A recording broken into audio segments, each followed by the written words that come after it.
documentation on your UFO incident off the Nimitz. And I said, official. And she said, yeah. I said, no, because I knew the report existed, but to me it was an unofficial because I didn't know where it went. And I had a copy of it, but because it wasn't official, well then years later I find out that the guy who actually did the report was part of the ATIP team. And I was talking to Lou Elizondo, who runs that program, and Lou showed me the documentation of the original. I think it's like 13 people that were part of ATIP, and they were FOIA exempt. And I'm like, well, that's kind of, well, hey, I know that guy. He's the guy that did the report, which is why it never ever came out until George got his hands on it. How is something Freedom of Information Act exempt? Obviously, DOD has the ability, because I'm not a conspiracy theory person at all. I mean, I'll just tell you that. And I think there's reasons that the government doesn't tell the public everything. And I don't speak for the government, but I think there's a good reason for that not everything needs to go out to the public. But most of it does. And what they do is they put a clause on, hey, for this program or whatever we're doing, which would have been an ATIP program, the work that they do and what they find it's not releasable through Freedom of Information Act. There's probably other avenues to get that. And then you go, well, what really is freedom of information? Because I got into this I was talking to someone who's a conspiracy theorist, and they said, well, so-and-so wrote, and they're not getting any information on your event. I said, so what are they going to do? They're going to call up, you're going to put in your request for freedom of information. You go, here's what I want. It goes to some poor guy at the Pentagon who's like, I have no idea what this is. And he searches around. He doesn't find anything. He looks at his bud, and I go, for you. I go, hey, Joe, you got anything on the Nimitz incident? And you go, nope.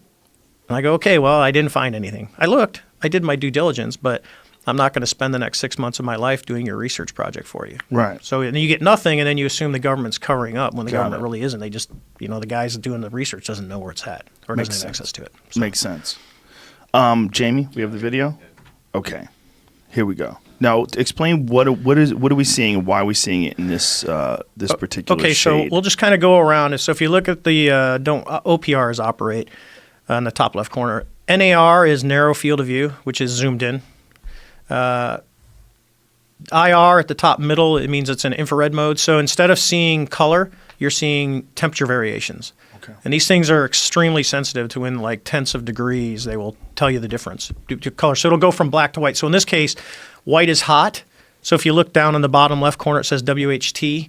That's white. That means white is hot. So the object that you're looking at is hotter than the sky around it. But what you also notice is there's no plumes. Now, if you're looking at an airplane, when you get closer, you'll actually see the exhaust coming out, and there will be a really glowing plume. That's important as we look at the video. And then most of the stuff on here you really don't need to know. What you can look at is the bottom right corner. It says 19,990 and a B. That's the altitude. And if you look up in the little words where it says HDG and then BALT, it's autopilot. So it's on altitude hold. It's just flying for that. So you can go ahead and play the video. And so those two bars next to the white object, that's a passive track. So what he's done is he's commanded the FLIR to track that. So what the system does is it uses, it's actually tracking, it can track pixels, and it's just basically block those hot pixels, those white pixels from the black ones. And then you're going to see now, pause it real quick. So up at the top, see it went to a white screen with the black object. This is a black and white TV mode. And if you look at the top, it says TV. So narrow in TV mode is actually, you can get closer than narrow in IR. It's literally narrow in IR is about medium in TV mode. So you can get closer with the TV mode. So as you look at it now, in this case, you would actually start to see stuff going on. And even in TV mode, because you get exhaust, the black exhaust that comes out, you'll usually be able to see kind of some of that coming out of the back end. You don't see anything. This thing's just sitting there. And if you look at the top where it says 3 right, that's the pod is looking 3 degrees right of the nose of the airplane, right? So he's just flying along. The bottom numbers, don't worry, those are time. So it's 41:56. So go ahead and hit play. And what he's doing is Chad's going through all the different modes because he's like, oh, I got it. And he's going to try and see the best video that he can get.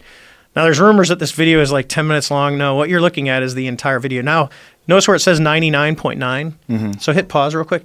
What that means is while he's got the targeting pod, because that's his primary sensor right now, the radar is still trying to look at this object and trying to range it, and the radar can't get ranging on it. So the object is doing something to say, I'm not giving you back, because it's just a Doppler radar, just like a police radar is a Doppler. It's trying to get a ranging on you, and it can't do it. So when it says 99.9, the radar cannot see this object right now. It's not allowing it to get ranging. And I think that's super important, Dave, the way he explained it to me. Active jamming compared to passive jamming. This is a technology that is actively jamming this system. rather than something like stealth aircraft, which is the shape and the he should texture of explain. the. Yeah, it's because everyone thinks stealth is invisible. It's not. It's just it's a technology to basically make it harder for radars to see you.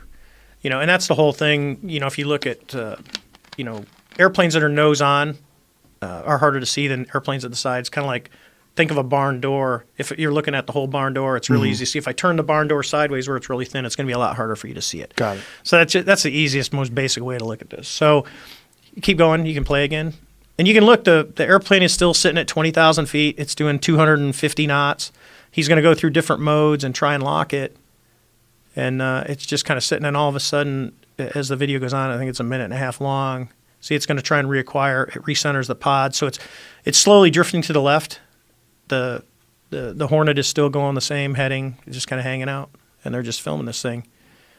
And then when they get close, it's going to zing off the left-hand side. When you see it on a full, because this, you think digital, you'd be able to get a one-for-one copy. Unlike, when you copy your album to a cassette, you lose a little quality. Well, you still do in digital world. And off it goes to the left. And that's pretty fast to leave that field of view. When we have big monitors that we look at these when they come back, so we're looking at the original tapes. So Play the end of that again, please, Jamie. So when it's taking off, how fast, when it just sort of like leaves the field of view and takes off to the left, how fast is that going? I would say pretty fast. It's an estimate. If we had ranging, you could obviously do the triangle and go, hey, because we know how big the field of view is. But for something to leave the field of view that fast with the pod just staring is pretty fast. I mean, it's like out of here. Like nothing that we have? No, because we can't. I don't care what airplane is. So let's just use the F-22 Raptor. That's probably it's probably the best airplane in the world right now, performance-wise. It can't take off like that, especially if it's a hover. I mean, you're talking something that's just sitting in space in the wind, and then it just all of a sudden accelerates. Airplanes don't work that way. And it's not leaving any exhaust plume. No, notice there's none. And when you Play go it back again, to the Jamie, IR, at the end? Even in the IR, you don't. Yeah, see, there's IR zoomed in, and there's no. You would see a plume if that was an airplane. It's creepy how it takes off. Yeah. With active jamming, it's intelligently controlled. There's no rotors, there's no plumes, there's no exhaust, there's no tail fin, there's no tail number. This thing goes from a standstill, takes off. It's a propulsion system we don't have in our inventory, and no other nation does. That's how it's understood by the government.